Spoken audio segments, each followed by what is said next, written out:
আমরা স্পষ্ট বলতে চাই, সন্ত্রাসী যেই দলে হোক না কেন, সন্ত্রাসী যেই পরিচয় হোক না কেন, আমরা কাউকে ছাড় দিতে রাজি না ইনশাআল্লাহ।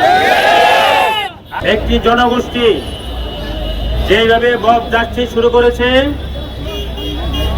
প্রশাসন যদি কার্যকরী পদক্ষেপ গ্রহণ না করে, তাহলে আমরা মনে করি সামনে আমাদের দেশে আইন শৃঙ্খলা আরো অবনতি ঘটবে। সংগ্রামী সাথী বন্ধুগণ, আমরা স্পষ্ট বলতে চাই, সন্ত্রাসী যেই দলে হোক না কেন, সন্ত্রাসী যেই পরিচয় হোক না কেন, আমরা কাউকে ছাড় দিতে রাজি না ইনশাআল্লাহ।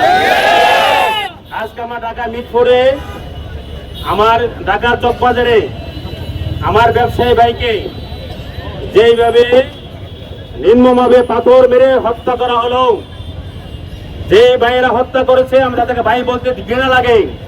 এরা হলো কুখ্যাত সন্ত্রাসী, কুখ্যাত চাঁদাবাজি।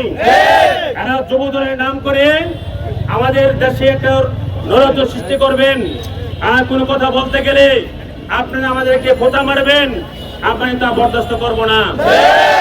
বাংলাদেশের মানুষ, বাংলাদেশের ছাত্র জনতা জুলাই আগস্ট আন্দোলন এই জন্য করে নাই। জুলাই আগস্ট আন্দোলনে আমাদের প্রায় 1.5 থেকে 2,000 ভাই শহীদ হয়েছেন, বোন শহীদ হয়েছেন।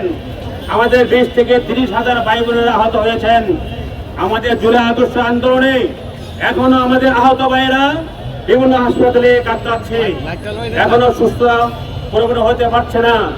এখনো আমার নিহত আত্মীয় স্বজনরা এদের শোক বলতে পারে নাই।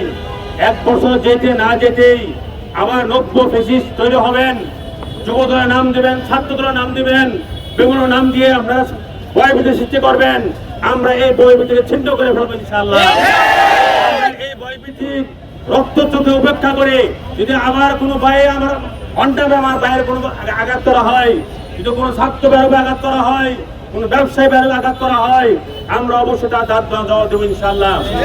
আমরা আজকে প্রাথমিক পর্যায়ে কেন্দ্রীয় নির্দেশনা অপেক্ষা থাকবো। আমরা ইসলামাবাদ বাংলাদেশে আমিরের নির্দেশনা অপেক্ষা থাকবো। যদি বৃহত্তর কোনো কর্মসূচি আসে, অবশ্যই আমরা সকলকে সাথে নিয়ে আমরা এই সন্ত্রাসীর বিরুদ্ধে কঠোর আন্দোলন করবো ইনশাআল্লাহ। সর্বোপরি আমরা সবাই জানেন, আগামী 18 জুলাই নারায়ণগঞ্জের একটি ঐতিহাসিক দিন।